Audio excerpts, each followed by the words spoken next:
Good morning to all of you. Welcome to our channel DG and DJ Physics, धन Guru Nanak Dev ji physics channel. So today आज मैं compile करूंगा जितने हमारे 5 lecture हुए फिजिक्स के, उसको शॉर्ट लेक्चर में हम कंपाइल करेंगे. और आज का जो लेक्चर है वो हमारे हिंदी की ऑडियंस के लिए है कि सारे का सारा लेक्चर हिंदी में रहेगा. So by the grace of great Waheguru and great God, let us start the today's lecture. First of all I would like to explain. मैं सबसे पहले ये बताना चाहूँगा कि लेज़र का मतलब क्या है. लेज़र का मतलब है light amplification by stimulated emission of radiations. L stand for light, E stand for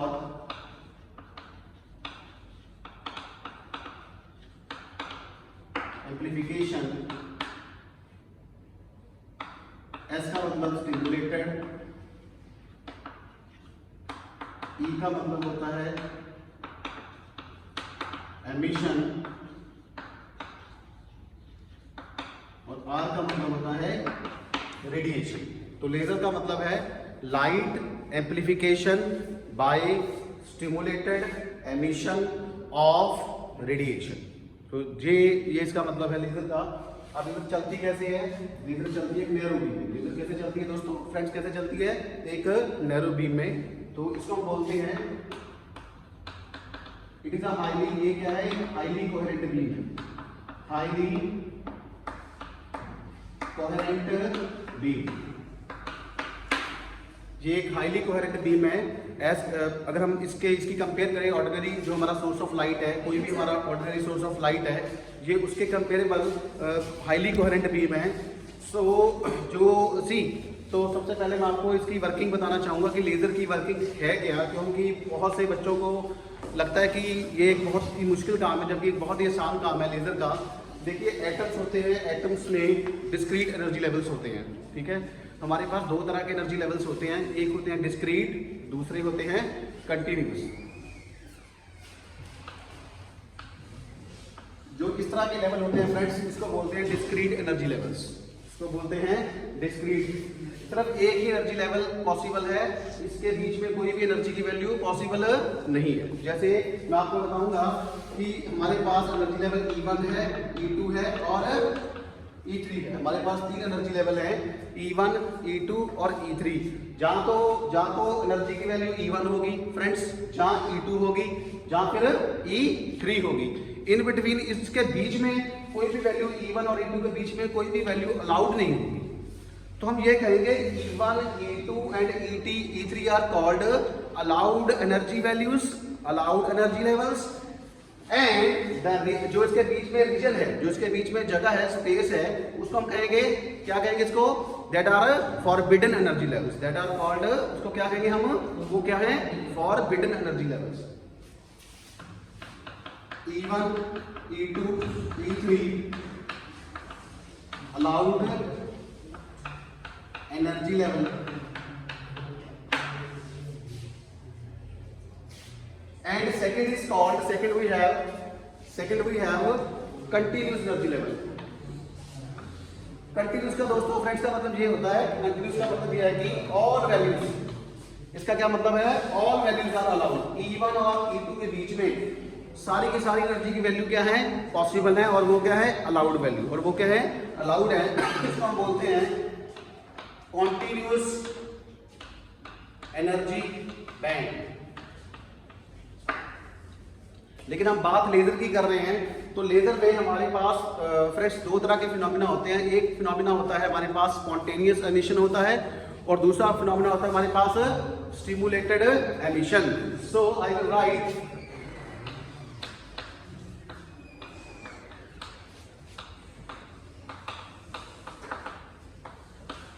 spontaneous emission का मतलब फ्रेंड्स मतलब ये है कि कोई भी फिनोमिना, कोई भी एमिशन हो रहा है वो अपनी मर्जी से हो रहा है. ठीक है, वो without the help of any external agency हो रहा है, विदाउट किसी भी हेल्प के हो रहा है. उसको हम बोलते हैं स्पॉन्टेनियस एमिशन. दूसरा फिनोमिना होता है, दूसरा एमिशन होता है, इसको हम बोलते हैं स्टिमुलेटेड. स्टिमुलेट का मतलब ये है कि हम किसी एमिशन को होने के लिए ट्रिगर करते हैं. वी स्टिमुलेट और एक्साइट समथिंग की टू डी एक्साइट. हम किसी को with the external with the help of बाहर किसी एजेंसी की मदद से हम किसी भी मिशन को होने के लिए उकसाते हैं कि वो मिशन हो, वो डी एक्साइटेशन हो। तो इसको हम बेहतर समझ पाएंगे एनर्जी लेवल डायग्राम से। तो अभी मैं क्या करूंगा कि हम एक एनर्जी लेवल डायग्राम बनाएंगे जिससे हम लेजर की जो वर्किंग है उसको समझने की कोशिश करेंगे। दोस्तों देखिए, सबसे पहले हम ये अज्यूम करते हैं कि हमारे पास एटम्स में डिस्क्रीट एनर्जी लेवल होते हैं and we start from the two energy levels. One is called E1 friends और दूसरा क्या है E2 एनर्जी लेवल। इनको क्या क्या कहते हैं हम? Discrete energy level.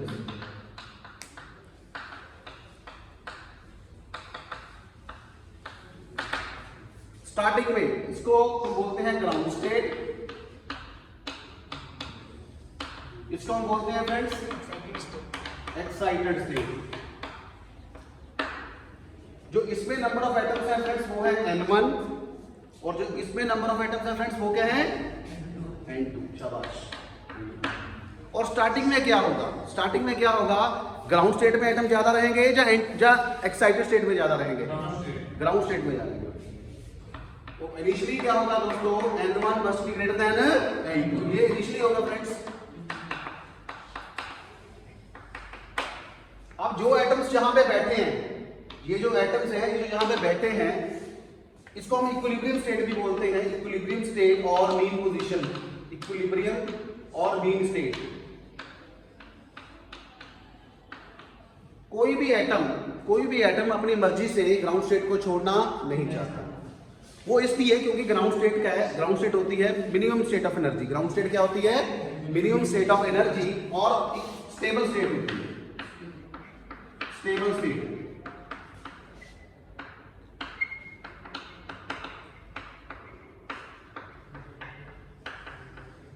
इसकी मिनिमम एनर्जी होती है और मिनिमम एनर्जी के कारण ये क्या है? स्टेबल होती है। यूनिवर्स का कोई भी ऑब्जेक्ट है फ्रेंड्स, यूनिवर्स का कोई भी ऑब्जेक्ट है वो अपने आप में स्टेबल रहने की कोशिश करता है। वो कोई भी ऑब्जेक्ट दुनिया में, चाहे वो इंसान हो चाहे कोई वस्तु हो, कोई भी ऑब्जेक्ट हो, वो ग्राउंड स्टेट को छोड़ना नहीं चाहता। उसका कारण ये है क्योंकि ग्राउंड स्टेट में जो एनर्जी है वो क्या है? मिनिमम है। और हम सब भी एटम से बने हैं, तो एटम्स क्या कोशिश करते हैं कि हम ग्राउंड स्टेट में रहें। हम क्या करें? ग्राउंड स्टेट में रहें। इसका मतलब जो इलेक्ट्रॉन्स, जो एटम्स, मैं एटम्स भी कह सकता हूं फ्रेंड्स, मैं इलेक्ट्रॉन भी कह सकता हूं, मैं पार्टिकल भी कह सकता हूं। तो जब एटम कहेंगे, इलेक्ट्रॉन कहेंगे और पार्टिकल कहेंगे, इसका मतलब क्या है? एक ही है। तो जब मैं इलेक्ट्रॉन की बात करता हूं तो इलेक्ट्रॉन का इस स्टेट में रुकने का कितना समय हो सकता है उसको हम बोलते हैं लाइफ टाइम। क्या बोलते हैं दोस्तों? Life time. क्या बोलते हैं फ्रेंड्स? Life time. तो हम ये कहेंगे इन साइंटिफिक वे कि इलेक्ट्रॉन्स का ग्राउंड स्टेट का लाइफ टाइम कितना है? तो कितना होगा? इनफिनिट। कितना होगा? इनफिनिट। हर एक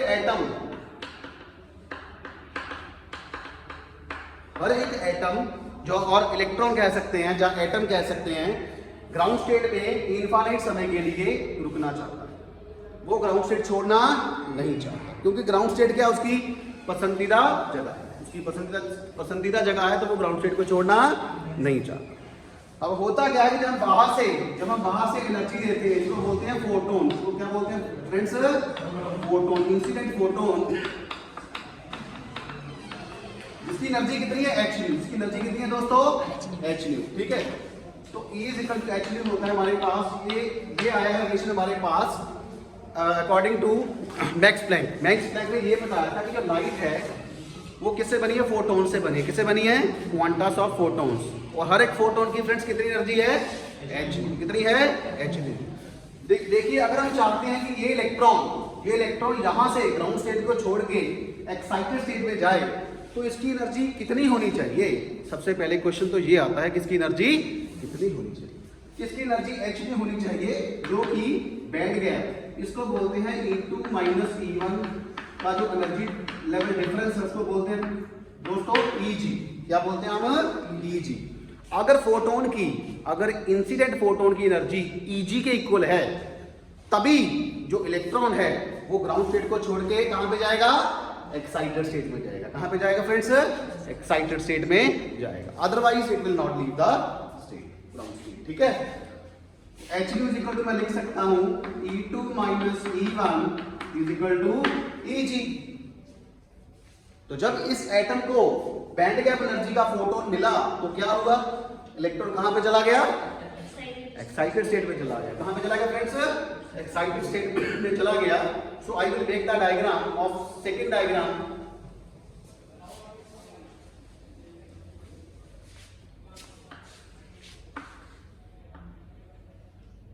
इलेक्ट्रॉन यहां पे ले लिया। तो for the sake of simplicity, अपनी आरामदायी के लिए मैं सिर्फ एक ही एटम को कंसीडर कर रहा हूं, अदरवाइज तो किसी भी सब्सटेंस में बिलियन नंबर ऑफ एटम्स होते हैं। तो हम एक से स्टार्ट करते हैं। तो ये एटम कहां पे, इलेक्ट्रॉन कहां पे पहुंच गया, एक्साइटेड स्टेट में। और ये क्या है दोस्तों, ये ग्राउंड स्टेट है। इसको हम E1 बोलते हैं, इसको हम क्या बोलते हैं, E2 बोलते हैं। E1 और E2 और N1।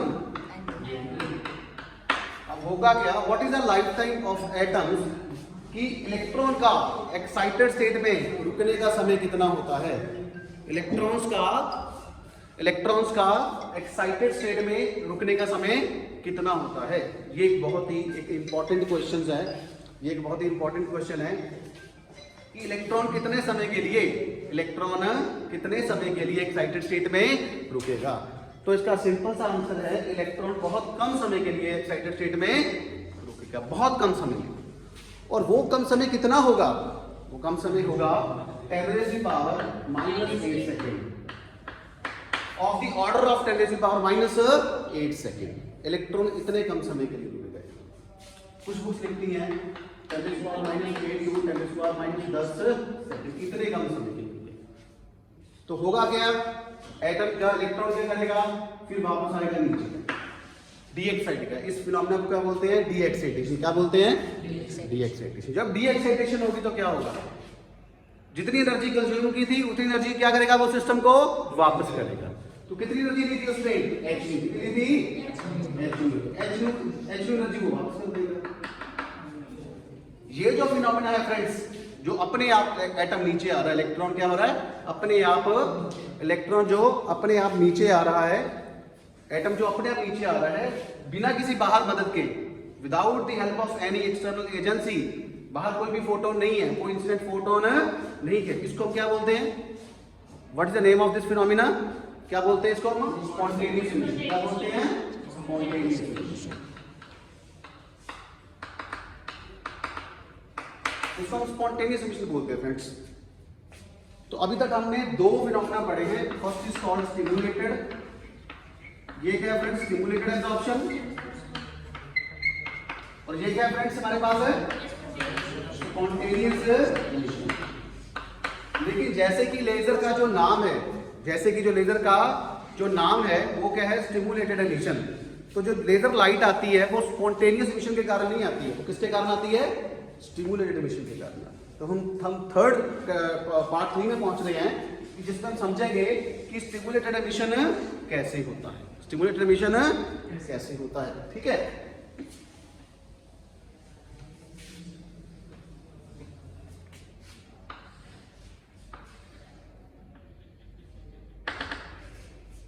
अब देखिए, कुछ एटम्स तो अपने आप डीएक्साइट हो जाते हैं, कुछ एटम क्या होते हैं, अपने आप डीएक्साइट हो जाते हैं, उसको बोलते हैं स्पॉन्टेनियस इमिशन। वो एक कांस्टेंट प्रोसेस है। दूसरी होती है हमारे पास वेरिएबल प्रोसेस। इसमें जो एटम्स हैं, जो एक्साइटेड स्टेट में एटम बैठा है, वो क्या करता है, जो इंसिडेंट फोटोन है हमारे पास, क्या है, जो इंसिडेंट फोटोन है, जिसकी एनर्जी किसकी इक्वल है, बैंड गैप, जिसकी एनर्जी किसकी इक्वल है, बैंड गैप एनर्जी के इक्वल का फोटोन है। फ्रेंड्स, जब बैंड गैप एनर्जी का फोटोन इस एटम के साथ, इस एटम को स्टिमुलेट करता है, इस एटम को क्या करता है, ट्रिगर करता है। क्या करता है, ट्रिगर का मतलब उसको उकसाता है, उसको क्या करता है, उकसाता है। तो क्या होता है कि ये एटम, इसको हम बोलते हैं कि interaction of this radiation with this electron, तो ये इलेक्ट्रॉन, ये जो फोटोन है, इस एटम के साथ क्या करता है, बात करता है कि भाई तू भी मेरे साथ, तू भी डीएक्साइट हो। ठीक है, तो फिर क्या होता है कि ये एटम क्या होता है, डीएक्साइट होता है। जब ये एटम डीएक्साइट होता है तो क्या होता है, हमारे पास एक नया फोटोन आता है। तो ये जो फोटोन है, ये किसके कारण आया, ये फोटोन आया इस एटम की डी एक्साइटेशन के कारण, तो कितनी एनर्जी का फोटोन होगा, बैंड गैप की एनर्जी का फोटोन होगा ना, तो उसको हम बोलेंगे h, और ये वाला फोटोन ऐसे ऐसे रहेगा। तो हमारे पास फ्रेंड्स आउटपुट में दो फोटोन आ जाते हैं स्टिमुलेटेड एमिशन के कारण। हमारे पास आउटपुट में दो फोटोन आ जाते हैं और जिनकी एनर्जी क्या होगी, सेम, फ्रीक्वेंसी क्या होगी, सेम, दोनों का फेज क्या होगा, सेम, पोलराइजेशन स्टेट क्या होगी, सेम, और वो किस किस कैसे चलेंगे, एक पैरेलल बीम में चलेंगे। कैसे चलेंगे, एक पैरेलल बीम। तो ये जो दो फोटोन है इसको हम बोलते हैं स्टिमुलेटेड एमिशन।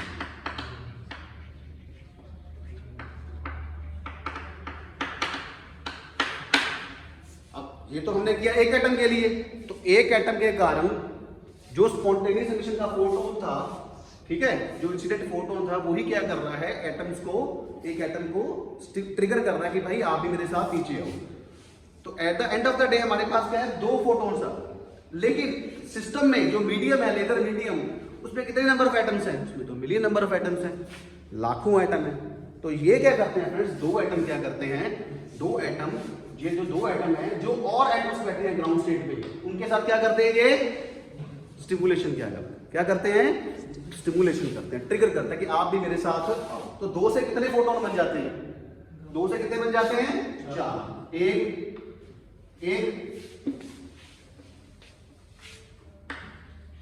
एक, दो, तीन, चार, और चारों की एनर्जी क्या होगी, सेम, h। तो दो से कितने बने, चार, चार से 8, 8 से 16, 16 से 32, 32 से 64, 64 से 128, 128 से 256, 256 से 512, 512 से 1024। थोड़ा सा ध्यान से देखो दोस्तों, ये नंबर कैसे बढ़ रहा, ये 2n, 2 तो देखिए एक फोटोन से क्या हुआ, एक फोटोन से 2 फोटोन्स हमारे पास आए, स्टिमुलेटेड फोटोन्स। तो दो फोटोन से कितने आए, 4, मतलब 2 ऐसे करते करते हमारे पास 2 कितने आए, 3, 4, 5, तो हमारे पास क्या आ गया एंड में 2n नंबर ऑफ फोटोन्स हमारे पास लेजर बीम में आ जाते हैं। ठीक है, तो ये अभी तक हमने 3 फिनोमेना पढ़ लिया। पहला है उसका नाम स्टिमुलेटेड एब्जॉर्प्शन, दूसरा है स्पॉन्टेनियस एमिशन, और जो तीसरा है उसको क्या बोलते हैं हम, पहला स्टिमुलेटेड एब्जॉर्प्शन, दूसरा स्पॉन्टेनियस एमिशन, तीसरा स्टिमुलेटेड एमिशन। तो ठीक है, इसको मैं कंपाइल करता हूं, इस पूरे प्रोसेस को 1 या 2 मिनट में, 1 मिनट में कंपाइल करता हूं। जो सबसे पहला फिनोमेना है जो एटम्स को नीचे से ऊपर लेके जा रहा है, उसका क्या नाम है, पंपिंग। क्या नाम है, पंपिंग। बिना पंपिंग पे कोई भी एटम ग्राउंड स्टेट को नहीं छोड़ेगा। अगर हमें एनर्जी मिलेगी तभी हम काम करेंगे ना। तो एनर्जी क्या है, पंपिंग। एनर्जी क्या काम करती है, एनर्जी पंपिंग का काम। तो जो पहला फिनोमेना है दोस्तों, उसको हम बोलते हैं पंपिंग। लेकिन पंपिंग का काम क्या है, पंपिंग से होता क्या है, पंपिंग से होता यह है कि ऊपर वाले स्टेट में नंबर ऑफ इलेक्ट्रॉन्स बढ़ जाते हैं और नीचे वाली स्टेट में नंबर ऑफ इलेक्ट्रॉन्स कम हो जाते हैं, जिसको हम क्या बोलते हैं हिंदी में, जिसको हम बोलते हैं जनसंख्या का उल्टा होना, जिसको हम बोलते हैं इंग्लिश में बोलते हैं पॉपुलेशन रिवर्शन। तो पॉपुलेशन पंपिंग से क्या हुआ, पॉपुलेशन रिवर्शन हो गया। पॉपुलेशन क्या हो गया फ्रेंड्स, रिवर्शन हो गया। पॉपुलेशन इन्वर्शन का मतलब क्या है, देखिए इसको हिंदी में ब्रेक कर लीजिए। पॉपुलेशन का मतलब जनसंख्या और इन्वर्शन का मतलब होता है उल्टा। इन्वर्शन का मतलब क्या होता है दोस्तों, उल्टा। जैसे ये एक ऑब्जेक्ट है, इसकी जो ये इमेज बनेगी ये क्या होगी, इन्वर्टेड। क्या होगी, इन्वर्टेड, उल्टी होगी। और हमें मतलब n2 क्या होगा, n1 से ज्यादा।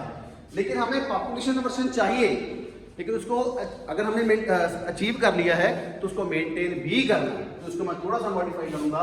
तो हमें दोस्तों सस्टेन्ड पॉपुलेशन इन्वर्शन चाहिए। क्या चाहिए, सस्टेन्ड पॉपुलेशन इन्वर्शन, ताकि हर समय n2 must be greater than n1।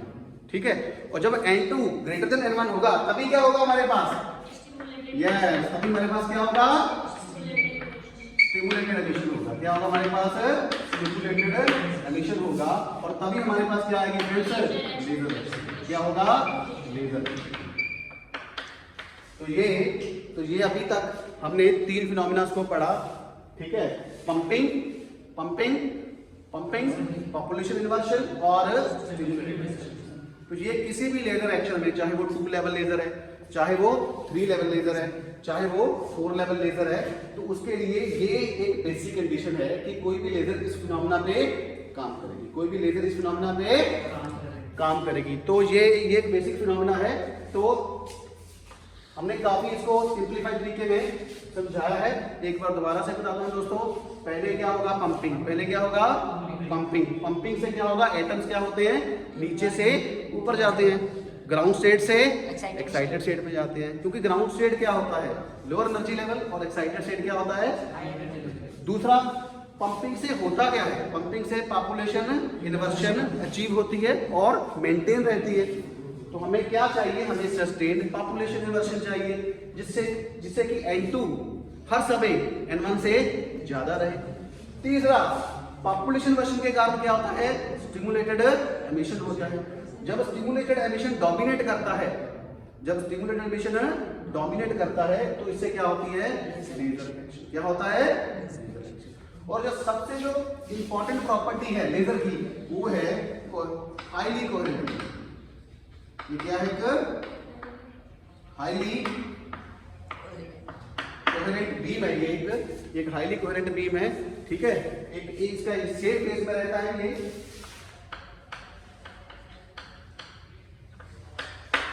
Highly coherent beam है एज कंपेयर टू दी, अगर हम बात करें कि ऑर्डिनरी सोर्स ऑफ लाइट से ये एक हाईली कोहेरेंट बीम है, ठीक है, जिसमें सभी फोटॉन्स की एनर्जी क्या होती है, सेम होती है, फ्रीक्वेंसी सेम होती है, सेम पोलराइजेशन स्टेट होती है, ठीक है। आगे के लेक्चर में आपको और सिंपलीफाइड तरीके से आसान भाषा में बताएंगे। अगर आपको आज का लेक्चर अच्छा लगा हो तो प्लीज हमारे चैनल को, जिसका नाम है DG&DJ फिजिक्स, धन गुरु नानक देव जी फिजिक्स, इसको सब्सक्राइब कीजिए, लाइक कीजिए, कमेंट कीजिए और शेयर कीजिए, और ज़्यादा से ज़्यादा लोगों तक इसको पहुँचाइए। अभी तक जिन भी लोगों ने सब्सक्राइब किया है, मैं उनका बहुत ही तहे दिलों शुक्रिया करता हूँ, थैंक्स करता हूँ, क्योंकि आपकी सब्सक्रिप्शन हमें मोटिवेट करती है कि हम और बेहतर कर सकें, हम और अच्छा कर सकें। जो आज का लेक्चर था ये स्पेशली था हमारी हिंदी की ऑडियंस के लिए। तो मैं उम्मीद करता हूँ कि आपको मुझे प्यार ऐसे ही मिलता रहेगा, जिससे मुझे मोटिवेशन मिलती रहेगी। Thanks to God, thank you so much.